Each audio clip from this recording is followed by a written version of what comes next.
Guys, welcome back to my channel, and for today's video content I am gonna share to you our learning task 4, which is the literary analysis.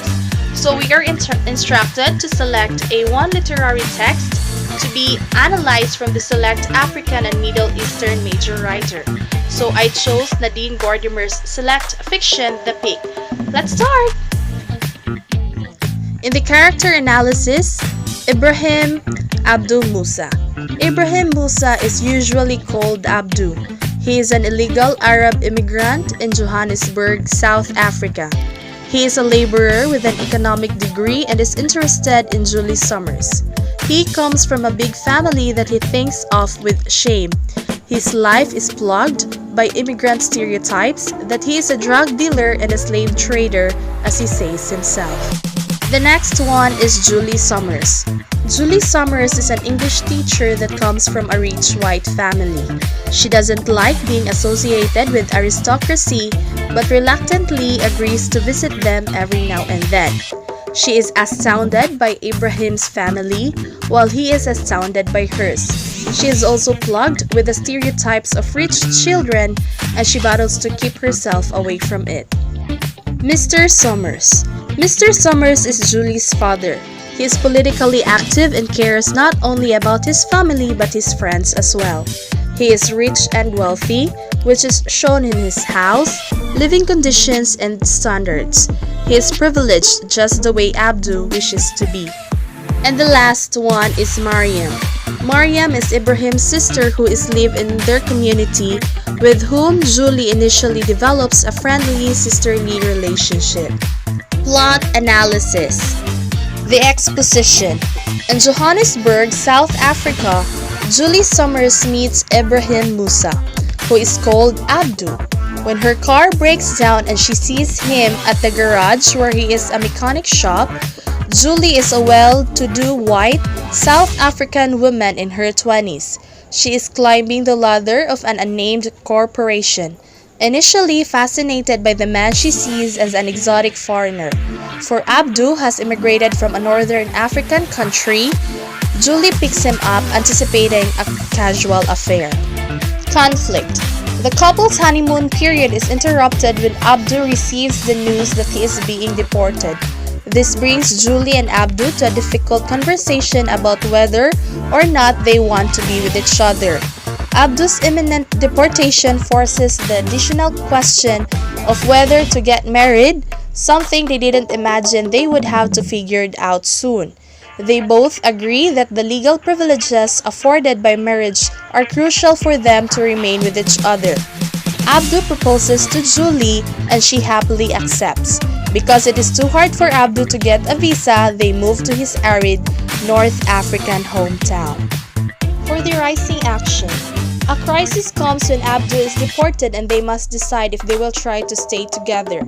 Julie decides that she does value their relationship and overcomes her reluctance to get married, which she sees as complicity in her country's unjust legal system. Accepting that this legal status is necessary for them to stay together, she agrees to marry and the couple goes to his hometown in the North African desert. Climax. During one of Julie's visits to Abdu's room behind the garage he works at, she finds that he is not there and leaves a message with his boss. When Abdu's employer hints that Julie should not be mingling with people like Abdu, she is sure that her message will not be delivered. Julie uses her connections with those of her father's kind of people to try and get Abdu a visa to resume his stay, but their efforts are to no avail. Prejudices against Abdu's kind also play a manifest role in this failure. Abdu prepares himself to return to his home country, but when Julie presents him his flight tickets, she holds two instead of one. Her decision to go with him outrages Abdu. Falling action. Now Abdu is referred to as Ibrahim for his real name, Ibrahim Musa. can be freely used in the country of his birth, where he has now regained the rights he did not have as an illegal immigrant elsewhere. Julie is often referred to as Ibrahim's wife or the foreigner. She receives a warm welcome by his family, who hold a grand feast celebrating his return with his foreign wife. Julie does not complain of the lifestyle she must grow accustomed to. And for the resolution, Julie finds herself teaching the women and children English. They are eager to learn from her and befriend her. She does not disturb Ibrahim's mother in prayer and voluntarily fasts during Ramadan, the holy month in the Islamic calendar where Muslims fast from dawn to dusk. She also finds herself drawn to the desert where she enjoys morning strolls. The richness of a warm, loving family, of a land where he can even inherit his uncle's relatively prosperous workshop, handed to him almost on a silver platter, a land where he can be himself with his own name and integrity intact. But Ibrahim's values and hers have always been polar opposites. Ibrahim lives and Julie stays. For the point of view and style analysis, Nadine Gordimer places a single heterosexual relationship at the story center. Her decision to focus on one couple accentuates the individual, human dimension of a complex array of national and global, social and political problems.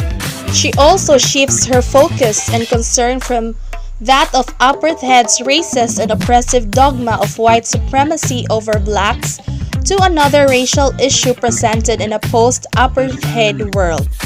Furthermore, this prejudice against a marginalized group is not only an outcome of racism but also classicism. Abdu represents the social class of people who come from poor regions without any opportunities for success. He is a victim of social and economic unfairness as he is forced to work as a mechanic in South Africa even though he has a degree in economics.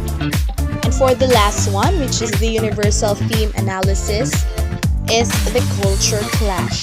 The backgrounds and cultural differences experienced by the two figures who compromise the romance of the story could not be more starkly defined, except by showing this divided from two perspectives, which the novels does by first showing how the illegal immigrant from an unnamed Islamic country is out of place in the Western world of a global city, and then by making the woman the outsider as she follows him when he is deported back into closed, patriarchal society of his homeland.